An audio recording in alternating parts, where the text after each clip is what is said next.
In the eyes of many music fans, Irene Namubiru was for long seen as the story of an ordinary girl who defied odds to make it big. A well-regarded award-winning celebrity, wife and mother. A perfect story.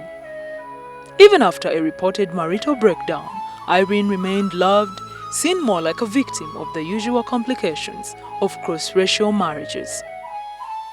But the recent drug trafficking saga cast darkness on Irene Namubiru's life and career. It was no small feat for Irene to battle as a nobody from a small hometown to utmost fame, and then in a minute her curves steadily dived towards negative. How has she stood the night, and how will she get to the morning?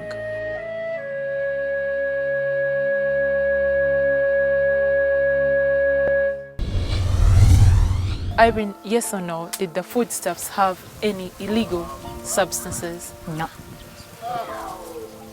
Did you carry foodstuffs? Yes. Did the foodstuffs have any illegal substance? No. Were they accompanied either in their storage or in their package with Yes. stuff that was illegal? Yes. Irene, were you detained in Japan? Yes. Were you imprisoned? No. Okay.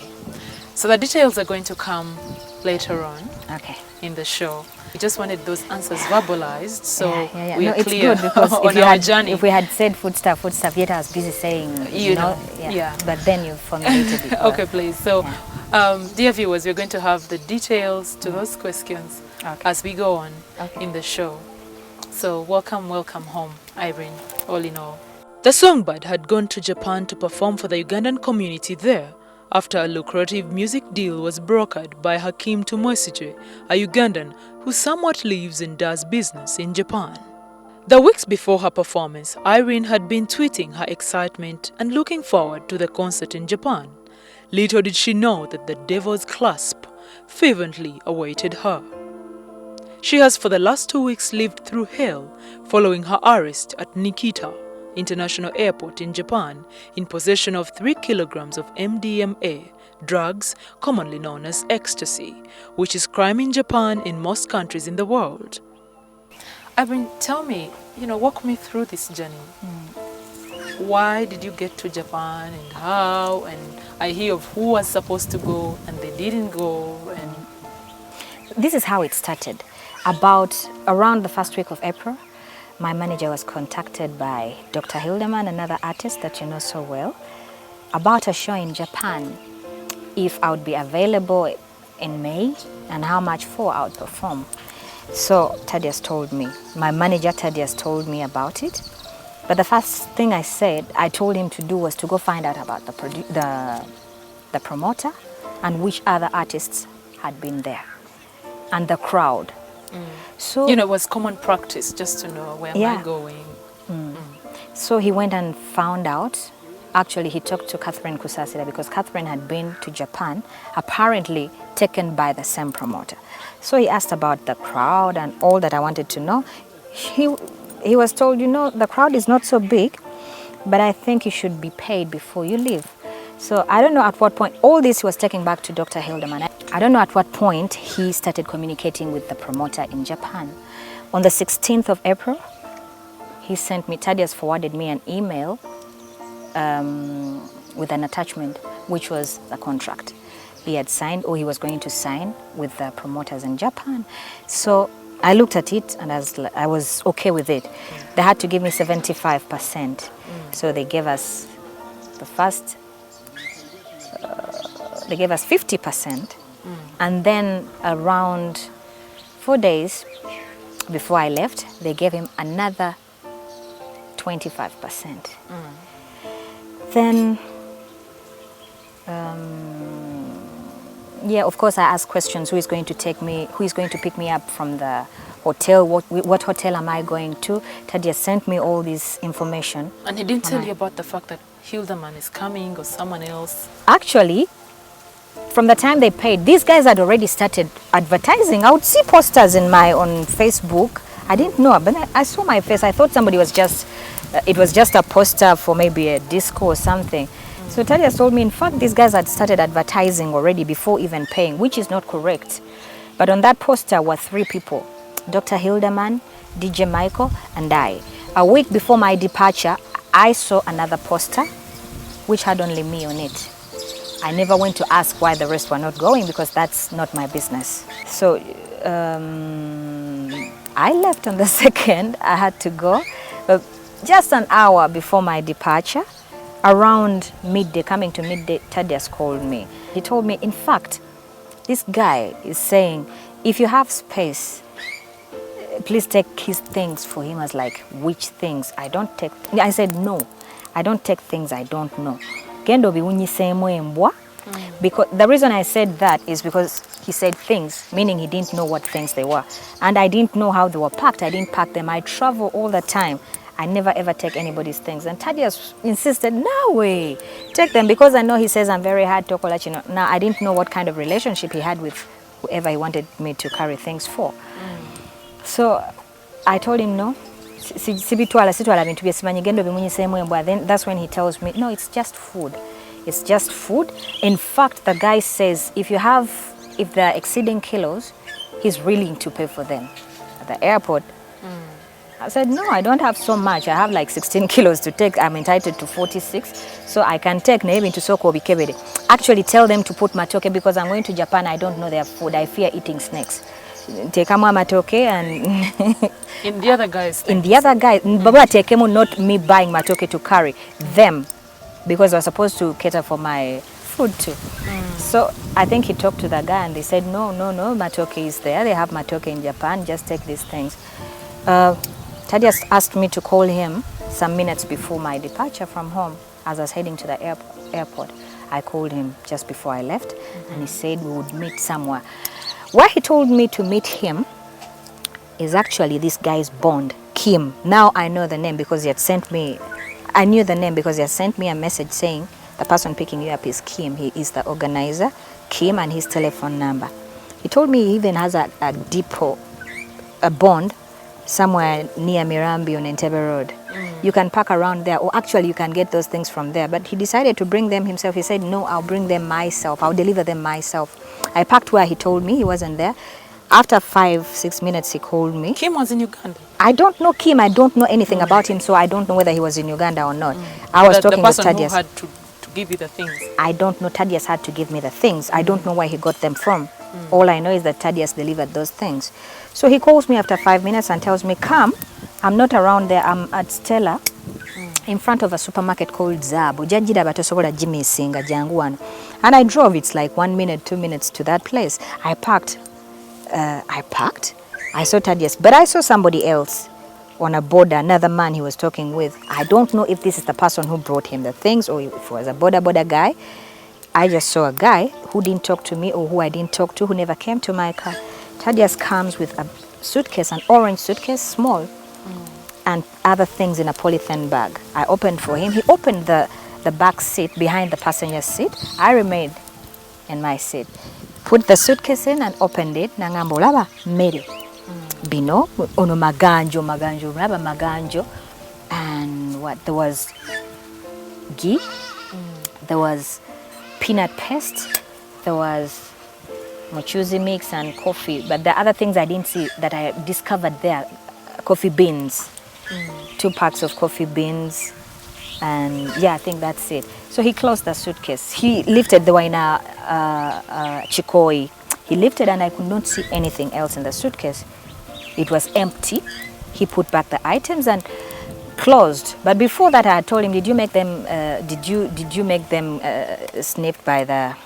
Did you get a dog? Sniffer dog? Yeah, did you get a sniffer dog? He told me they were so far away. In fact, the guy said, if you want, I can remove these items and buy the exact ones and replace. So when he told me that, I was like, okay, now if they're ready to buy the same things and replace them already, I don't have time. It was some minutes past 1 and my flight was at 3:35.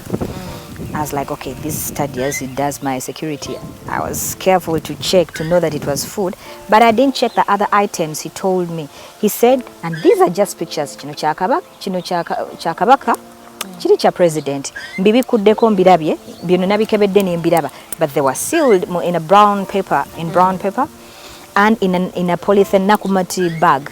I just drove. I was like, okay. I drove and went. On the plane, they give you 2 cards. A white one for the immigration and a yellow one for the customs. So on the yellow one you mention how much money you have and everything. But there was written, there was a question, did you carry anything? Did somebody give you something to take to deliver to somebody in Japan? For me it was automatic. I had to tick yes. So I passed the immigration. They told me you go with this there where you have to declare. I had already declared because yes, I have food. I mentioned behind what kind of food I had and what kind of souvenirs I had and how much they cost, what I thought they would cost. So they told me, you know what, the moment you tick this, we just have to go for a check. We have to inspect whatever you have brought. So I went with the lady, they started checking. They didn't begin with mine, they asked me for the things that were given to me. And they asked me who I was going to deliver them to. I told them to a person called Kim. He is waiting for, they asked me if he was waiting for me. I said, yes, he's waiting for me. They take the frames, they open them. I was like, oh my God, they're so ugly. They're so big. The pictures, one was broken already. The glass was broken. I was like, this is so cheap. This is real paper, you know, not even a photo paper. They went and scanned the things. They called me to look. They told me, now, do you see this? Don't you see shadows? There I could see foreign things in the frame. It's like, byali bifaanana bitya byalinga mpeke mpeke anti kakati awo nze mbirabira mu scan sibitegeera omanyi sweet nga bamurapinze naye nga kisweet ekinene nnyo nga bakisibye mu kaveera nga bwenkiraba muli ng'okiraba mu ka box bi frames nga binene bwe biti so they managed to make kuganga kinene nnyo nga bateekamu ne bakiyingizaamu obuntu ne bakisibako bulungi. Of course you would see obubaawo bwe baateekangako okukibikka emabega bakifaanana nti yabadde frame naye nga mbi nnyo guli gu frame oba ne omwana wa pt1 agukola anti ne nga singa nabikebera sandibireese nandikirowoozezza nti bino biki byentwala Japan ani atwala ekintu wekityo. For a while, Irene thought it was going to be sorted out real quick and off she would go to do what she does best, sing for the people. But minutes turned into hours and hours into days and days into weeks. She was a suspect of an offense considered one of the gravest in Asian countries and most of the world. History has it that a British national, Nicholas John Baker, who was convicted of this offense, pled being tricked by a traveling companion, but his pleas fell on deaf ears. In June 2003, he was sentenced to 14 years of imprisonment with forced labor and a fine of 5 million yen, which is about 127 million Uganda shillings. It was Irene Namubiru's time. Could a Ugandan be luckier than a British citizen in a foreign land? So, kati ne babuleeta sample ku buli kaveera ke bajjeemu nga batoola kati nnyo we kati ne bateeka mu bukebe bwe kafuuka blue tugenda kateekamu kazoke kafuuke orange bwe kafuuka orange ng'eyo drug kati tukateeke ne mu kantu akali akalala bwe tukateeka muli ne kafuuka blue kitegeeza methamphetamine nga ndi bwe nti otulo tunnuma jjukira essaawa zonna ze natambudde kakati ne bamaliriza emikolo gyabwe gye babaddeko egy'okufinding out the drugs and everything. So everything was that. Nebanga kakati bino ne batandika okulistinga buli kintu kyenina kino bakiyita batya ne bakatereza wali ne babitegeka earrings ne babutegeka ne bakuba ekifaananyi essimu ne baziteeka ne bazikuba ekifaananyi nga bwe badde bwagirisa ne bagikuba ekifaananyi n'engoye ne bajjamu kamu ku kamu akapale akaleega biki ne babutereza ne babukuba ebifaananyi olwo balina gwe wekka simanyi siyinza kumanya basooka kuŋŋamba yo under arrest saawa ziri 6 n'eddakiika 35 yo under arrest ne bajja ne bangani bino tubiconfiscate nze kakati omukyala oba mukazi yajja nanteekako bulungi empingo nze sirabanga ku mpingu mbulamu bwange ne babunteekako nga sikaaba sina kye nnaba eddakiika ezo zonna anti kati bye balinga beewunya nze nga balaba sivaako kintu kyonna sikuba miranga sikola ki naye miranga jajja of course nagitema ne mbawogganira nnyo nnyo eyo gye bantwala naku 2 kubanga like the next munaku nyanze nali batandise okuntereeza bulungi nnyo tofaayo kiki but those 2 days I cracked. So I go to the police kati nga yagenda police station endala nga yagenda nnyonnyola ebintu byonna yagenda mbulira mu luzungu ne tutuukayo then they brought me another person more statement. Now it was this guy to interpret for me. He's not an attitude no okuva mu motoka nga yatandise ogikyusa okutuuka ali bulwe nayogeranga nga ategeera ebintu ng'ategeera okugenda okumaliza nga the guy is so nice kubanga yagitegeera ali nga yaddamu ne bambuuza be bambuuza nga gwe nnyinnyonnyola n'abiddamu kati ne ntandika omubuuza ne kati naalya ne kati kikati olowooza bagenda kola ki ye n'atandika okumbulira nanti omanyiza I'm just a policeman kakati lwe sibikola. So Irene, we're going to take a short break and we're going to start from the point when you got to the police post. We'll be right back, dear viewers. This is Irene Namubiru's story. The allegations you heard about her recently, she is letting it all out. When we come back after the break, we get to hear what happened at the police post. How did Irene get back home? What about her devoted mother? And what next in Irene's life? We'll be right back.